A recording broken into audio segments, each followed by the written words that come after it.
back to another episode of Kind of Different. I'm Dr. Matt Allen, CEO and co-founder of DifferentKind, and your host for Kind of Different. Super pumped to be back today with you. And excuse me for my voice. I feel like I sound like I have swallowed a pigeon or something like that, just like recovering from a little cough. So apologies for my weird sounding, like Friends sexy voice or whatever that Phoebe had. Apologies for that. I'm really pumped for our conversation today. Somebody that I'm really excited to talk to you today from the perspective of she has a lot of different perspective on different areas of the dental industry based on various roles. So I think we'll be able to provide a really kind of holistic or high level perspective that a lot of folks, if they're only working in one specific space, can't actually understand all the different pieces. So Dr. Katie Lee is with us today. She does a lot of different things. So I will let her tell you all a little bit about her. And so Katie, thank you so much for joining. Tell us a little bit more about you and some of those many roles that you do hold, and then we'll dive in. Yeah, thanks for having me. As you were saying that, I was kind of remembering that quote, right, of a jack of all trades, master of none. And so I started thinking like, oh, maybe I should start to focus in a little bit. But anyway, I digress. So I've been a general dentist since 2010, and I was in corporate dentistry for quite a long time. Had a really successful career doing that. And then I sold out of all of my practices at the end of 2022. I wrote a book on oral systemic health called Saved by the Mouth, which I'm really proud of. I focus on oral systemic health and the mouth-body connection. Also focus on dental implant surgery and training general dentists how to place implants. I consult with practices, dental offices on how to ramp up their associates. Also help them integrate oral systemic health practices into their everyday kind of routine. Speaker, educator, a chief clinical advisor for DIA. I also sit on a couple boards for some other dental tech companies and product companies. And then I'm building a new oral systemic health clinic here in Colorado. Really excited about it. That should be open in February. So it'll be a medical dental integrated clinic. There'll also be an airway clinic where we will treat sleep disordered breathing, and skeletal malformation. So, palatal expansion aligners, myofunctional therapy. And then it's also going to have a training and education center where we can educate patients and clinicians around the country on oral systemic health. So really excited about that project. That's amazing. I mean, that's a ton of things, right? So I was not. No, but now I'm a master of none. I should narrow it down. Hey, you know what? Like there is such a value in understanding how all the pieces fit together and being the ultimate connector of all of those things, right? So I totally love that. And as somebody who kind of operates in similar ways, right? Like, there's some value to like only understanding one thing, and I think we're trained in dentists as a lot of, like you look through loupes. That's and true. Like, you like narrow your field ever finer, right? Yeah. The 20x, microscope has got to be better than a 2x microscope, right? But I think a lot of times it's actually better to take a step back and be like, cool, give me the like 0.5, view on your iPhone, right? All of a sudden the camera gets wide, you can see everything. So, well, and I think that's what's really interesting that you just said that is, I think medicine and dentistry is just becoming more specialized and more specialized and more specialized, the further we get along in the profession. And what's happened is patients aren't actually getting healthier, right? The average life expectancy of an American has gone down. Which is crazy because we spend more on healthcare than any other country in the world. And so taking a step back and trying to look at the body and health as a whole, and actually getting to the root cause of illness, I think is beneficial to patients. And as you can see, I'm really excited about all of that. So I think that's kind of why I'm dabbling in a bunch of different things right now. Totally. Yeah, for sure. I appreciate it. I appreciate your leadership in all of these things. So let's dive in. Let's start off talking about innovation. And again, you hold this really interesting place where you're still doing some of this work and, being on the forefront of things like oral systemic connection and being on the forefront of telehealth and, doing some of those things, but you're also, an advisor at DIA, which is, a venture capital firm that's investing in some of these companies, and you're working with other startups, right? So you have a really interesting perspective on innovation. As an entrepreneur in dentistry, right, who's built our company, we're always trained to start with the problem. Like, don't love your solution, right? Like, love the problem. And so my first question for you is really around like, what is one area of the oral health ecosystem that you think would most benefit from change at the moment? I think, pick one. That's hard. Cause I'm a microbiome specialist, right? Like I focus a lot on the oral microbiome.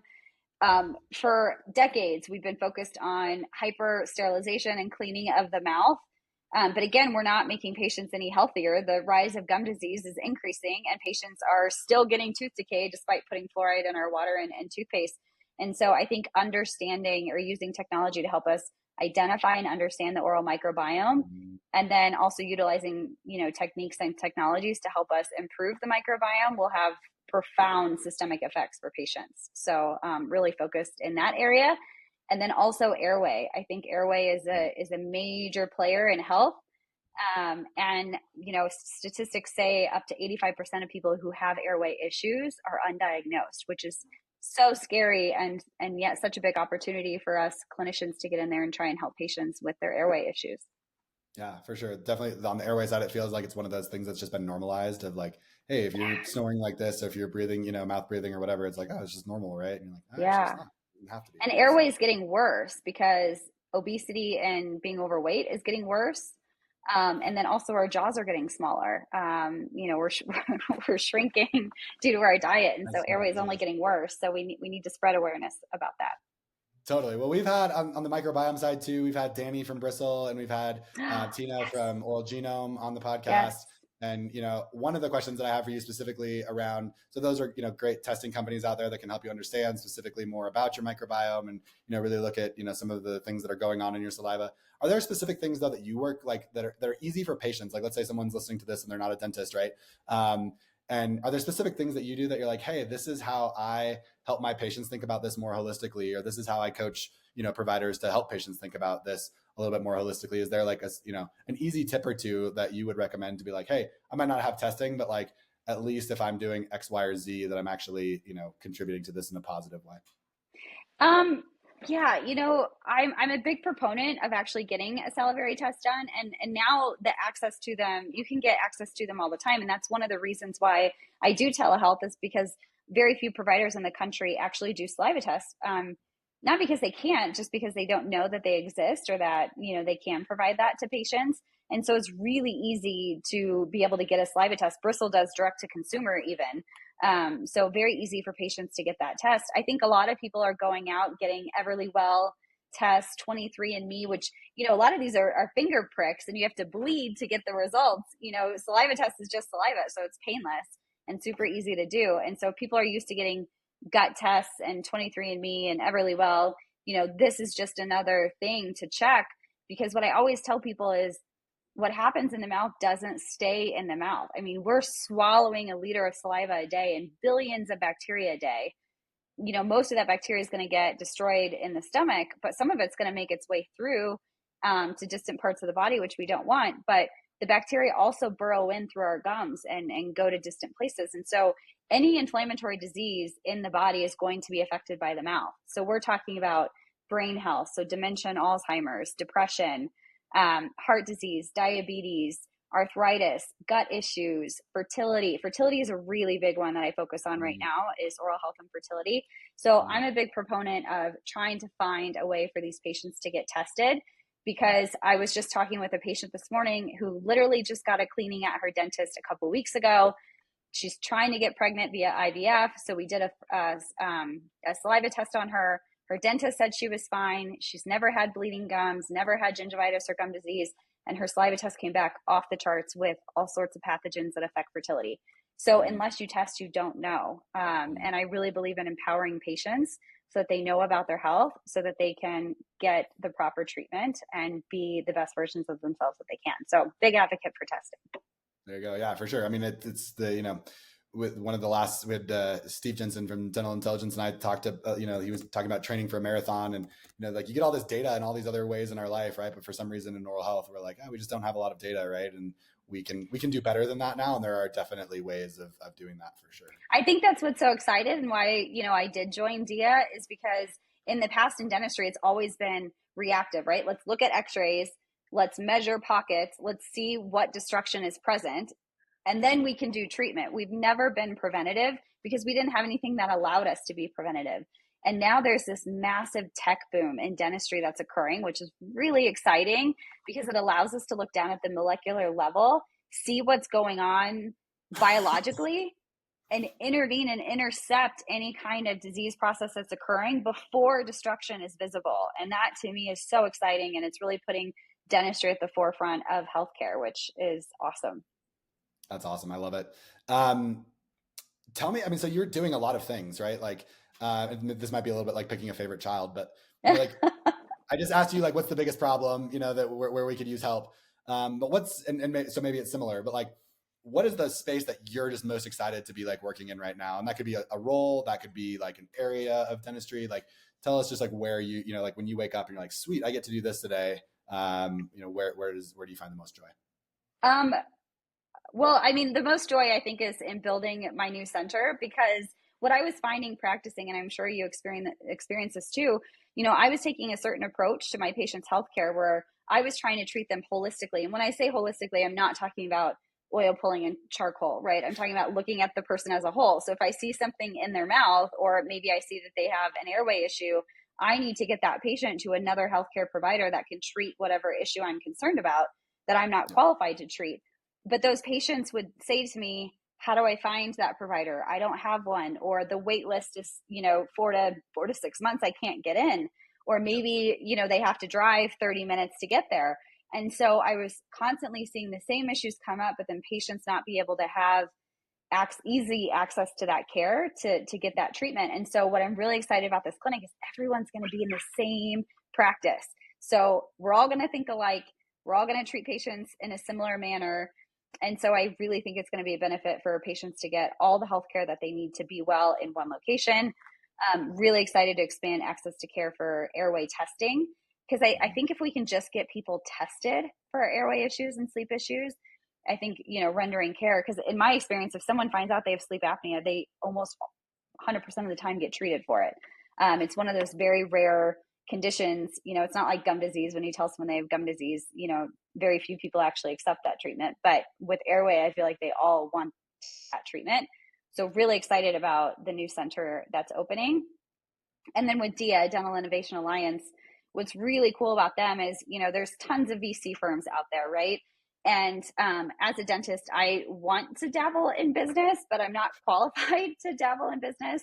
I want to invest, but again, not qualified to figure out, how to vet companies to make sure that they're a good investment. But what's unique about DIA is they only invest in dental technology. And again, I feel like this has been an area in dentistry that's really lacked, is the tech. And it's been a disservice to dentists and patients. So now that this tech boom is coming out, companies like DIA are really putting money behind these companies to get them to, out into the market, which is only going to benefit the profession and patients. So really excited to help them vet companies and make sure that they're legitimate. What I'm really excited about DIA is, they're not a typical VC firm in that they're only investing in dental technology, which is awesome, because in the past, we really haven't had a whole lot of tech in dentistry. So to have a VC firm that solely focuses on funding dental tech companies to get them to market, that's a huge benefit to dentists and patients. But further, they have people like me come on to actually listen to these companies' pitches to ensure that they are vetted for clinical legitimacy. Because you don't want to hand money to a company and their tech, is crap, or it's not any good, or it wouldn't even fit into the workflow of an office. A lot of times the tech is good, but then, when I'm looking at it as how would I use this on a daily basis as a clinician, I'm like, there's no way that could fit into an everyday workflow of an office. So, DIA is taking a very well-rounded, holistic approach to vetting and investing in these tech companies. So really excited to be part of that too. That's awesome. Well, certainly, with my background in FQHC, the idea of a one-stop shop for patients, to be able to get dental and medical and behavioral healthcare all in one place, right? Like so valuable for patients. And I think a lot of people look at that model and they're like, yeah, that's great, for patients who, have transportation issues or whatever. But it's like, that's not just for patients who have transportation issues. I don't want to have to drive across town, even though I have a car and can do that. Like if I can get all of my healthcare in one place, it's so amazing. So love that model in general. Super excited to watch your center open and excited to follow on. We're not that far from each other in Colorado, so maybe I'll come check it out. Definitely. Well, and just time, right? Like I have a 15-month-old, and thinking like, I might have a morning where I need to get everything done at one time, errands, personal care, doctor's appointments, and to have to schedule appointments multiple different days, different weeks, different areas. Like I don't have time for that. So this is a big time saver for people too. I love it. Okay, so obviously you have a lot going on and you're a dentist and you have all these different interests and you're doing a lot of different things. So let's learn a little bit more about you.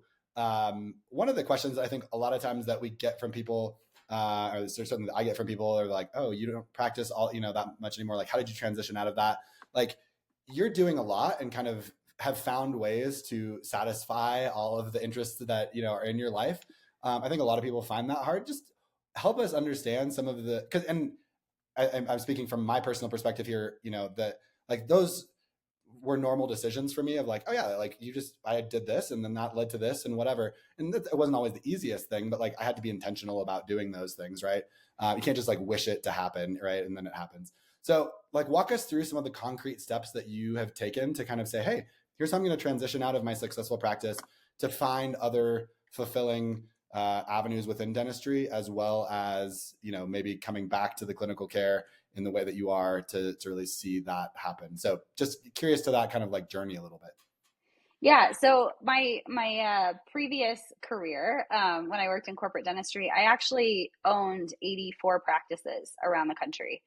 And I was still practicing full time. So I had my main office in Aurora, Colorado, worked there full time, but was also flying around the country, helping support those other offices and expanding. And as you can imagine, like that was insane. And so, but it served me for a very long time in my life where, I had it in my mind when I came out of school, I just want to be the best dentist that I could be. And, there's that saying of 10,000 hours, makes you an expert or whatever. So I just wanted to work really, really hard to become an expert at dentistry. And so that's the kind of season of life that I was in. And then what happened was I decided that I wanted to start a family and have a child. And I realized that what I was doing was not conducive to that new lifestyle. And so once we got confirmation that we were going to have a son, I knew I needed to make a change because my focus had shifted, right? Like, okay, I've already accomplished this goal. I feel like I am a good dentist, but now I need to focus on my son, and I can't do both. I do believe you can have it all, just not all at the same time. And so for me, it was easy to transition out because I had a new love. I had a new passion, which was my family. But I still wanted to stay connected to the dental industry and feel like I was serving patients.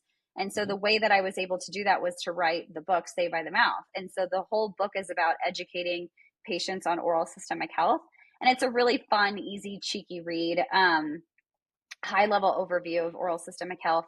But that was kind of my way of still contributing as a dentist to bettering the lives of patients. So I did that, and that worked really well because I could work on the book around my son and his new schedule. And I worked with the wonderful people at Scribe who supported me the entire way to write that book. And so once that was done, I had people reaching out to me left and right saying, oh my gosh, I see the connection. I've always had dental issues, and I've got issues as well. Where can I come see you? And I was like, well, I don't have a practice. I'm not practicing right now. And so people kept saying, well, can't you do saliva tests for me? Or can you coach me on oral health?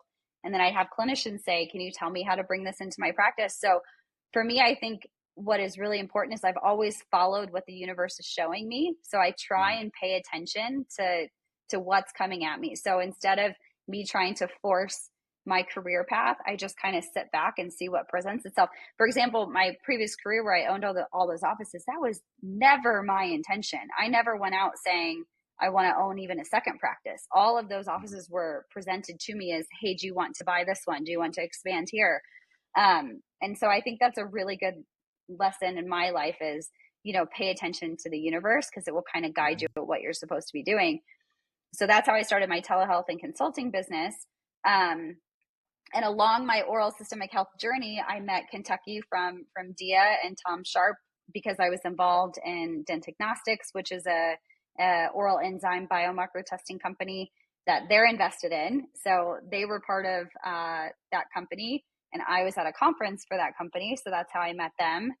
And nothing happened for about another 2.5 years. And then I got to talking to them about, it's great that you're a VC company trying to boost tech in the dental industry, but how do you even know if this tech is valuable? And how do you even know if it's going to improve the work life of a clinician? And so when I said that to them, they were like, oh, well, we should probably have a clinician helping us with these investments. So that, I mean, they probably, I don't know, but I don't think they were really looking for, a chief clinical officer at the time. But because of our conversations, it led us down that path, which Yep. again was not my intention. So, um, yeah, I mean, long-winded answer, but I think the biggest thing is to not try and force life, instead pay attention to what life is showing you, and go down that path. Oof, that's really good. There's an old saying, prepare the child for the road and not the road for the child. And I think Yeah, that's relevant to what you're saying here of like, hey, you have to kind of be ready for those opportunities when they present themselves to you, not necessarily like go out and hunt and seek and kill all those opportunities, right? Like you have to prepare yourself so that when those come, like that you're ready to actually seize yeah. them. John Wooden said, when opportunity comes, it's too late to prepare. So that's one of my favorite quotes, There you go. that I always remember. And I used to be the opposite way, right? I think when we're in our 20s and we're full of hormones and stuff, it's like, oh, I'm going to conquer the world and I'm going to do all this. And then I think as we get older and wiser, it's, we kind of tend to chill out a little bit and pay attention. But it's really important to stay present. And I think it's very easy to not be present. I find myself getting wrapped up in busyness too much. So I try and carve out some time every day to be still and to pay attention to what's going on around me, because I find that that's the best guidance. I love that. One of the things that I've found most in running a company, right, is that like the place that I do my best thinking is like I just go for walks, right, where I'm like, okay, Yeah, cool, like I'm not sitting in front of a computer and I'm not just like sitting. I think a lot of people are like, oh, and I need to be silent or just listen. I need to be like still in a quiet room, and you're like, no, that's actually at least it doesn't work for me, right? I'm like, if I just go out and walk, like my something's totally. happening and my brain will start doing stuff, and I'm like, man, this is like where I do. So people are always like, I see you walking around town, and I'm like, yeah, that's where I'm like I'm solving thinking. problems, doing my best thinking, Yeah. right? So earlier, before we started recording, I mentioned that I spend half my time in the mountains as well, and that's why I do that. I go on hikes in the mountains, or mountain biking, and that's where I do my best thinking. Or I do a ton of thinking when I'm lifting weights for some reason. Like I should be focused on my form, but instead that's when all my ideas come to me. So, I but love it. that took a little bit of discovery too, right? Because I always thought too, oh, you need to meditate, and then when you're meditating, like that's when you can quiet your mind to think. And I tried to force that for a long time. And what I realized was like, I don't do any of my best thinking when I'm trying to do that. Ideas are coming to me when I'm weightlifting or when I'm in nature. And so I try and cultivate that more. I love that. Yeah, and you got to find that for everyone. It's probably be different for most people, but just finding that thing that allows you to have that space, I think Yeah. is so My crucial. So husband, he shower dances. I call it the shower dance. I see him like dancing and rocking and twirling in circles, and then I'll see him, kind of mumbling stuff to himself, and I'm always like, "What are you talking? Like, what are you doing in there?" And he's like, "This is where I think." And I was like, "Oh, makes sense." I love it. Yeah, Yeah, gotta find your shower space. dancing. Shower dance. I love it. He probably does a lot of better thinking in the winter too in Colorado here when it's cold. You're like, I don't want Yeah, to get out of the shower. I'm just gonna stay in here and think. totally, totally. My water bill doesn't appreciate it, but that's where he gets to chill out. So I'll take I it. love it. Well, great. Let's move on to making dental care more human. A question or two for you here. I think one of the things that, certainly a different kind, one of the things that we're always trying to promote is like this idea of, hey, we want to go into into these spaces and help make the practitioner patient relationship, more human, more authentic, more connected. And I think that we all generally kind of want to see that, right? We as patients, right, we all want that. And so one of the things that I always love to hear from people is when you think of yourself as a patient, because we're all patients, and even if it's not at the dentist all the time, or maybe it's with your healthcare provider or whatever, so feel free to think of yourself in whatever patient role you want to envision here. But what's one thing that the care team does with you that really helps build trust? Yeah. I love talking about this topic, and to be honest, you're the first one that's actually asked me about this. So that's why I got into dentistry. So when I was young, I was in an ATV accident, and it took 4 years and 9 reconstructive surgeries to fix my face. But then it also took tons of I've had every dental procedure under the sun done to me. And at first, before the accident, I actually wanted to be a physician, a surgeon. Mm. But the way I was treated by my physicians and surgeons was like I was just patient, 1752, right? There was no humanity to how they were treating me. They were treating my injuries, not treating me as a person. And my dentist, even though I was going through all this other stuff and he couldn't really work on me and fix the things that needed to be fixed until, I could open my mouth wide enough for him to fix things. He always had this human touch, and he spent time with me and tried to just show me empathy of being a high school girl, going through what I was going through with no teeth, right, in high school, which is mortifying.